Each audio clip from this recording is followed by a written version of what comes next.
अब हम time and work के फर्स्ट मॉडल का थर्ड एग्जांपल करते हैं। क्वेश्चन है यहाँ पे, if 12 girls can finish a piece of work in 10 days of 7 hours a day, then how long for will it take for 14 boys to do a piece of work 5 by 6 as great a working 8 hours a day। Question में कि अगर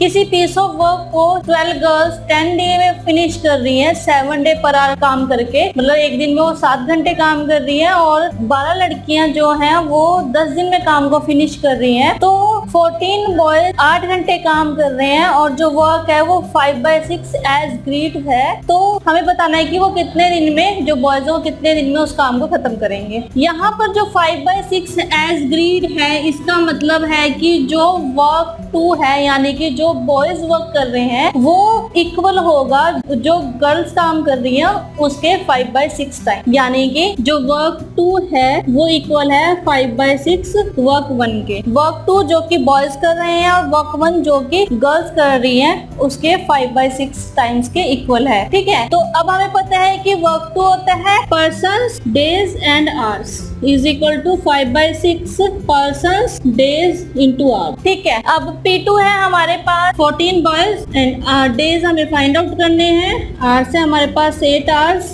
5 by 6 person है यहाँ पे 12 girls multiply 10 days multiply 7। ठीक है, तो अगर हम इसको सिंप्लीफाई करें तो ये 2 टाइम्स, देन ये 4 टाइम्स और ये 2 टाइम्स और ये 5 टाइम्स यहाँ से। ठीक है, इसको सिंप्लीफाई किया तो D2 आया हमारे पास 25 by 4, 5 into 5 25 और यहाँ पर ये 4 25 by 4, यानी कि जो बॉयज काम को कंप्लीट करेंगे वो करेंगे 25 by 4 डेज में। तो इस तरह से आप इन क्वेश्चन को सिंपली सॉल्व कर सकते हो। ठीक है, अब इस क्वेश्चन में 5 by 6 एज ग्रीड था, तो यानी कि इसका मीनिंग था कि जो वर्क 2 है, यानी कि जो वर्क बॉयज कर रहे हैं वो गर्ल्स के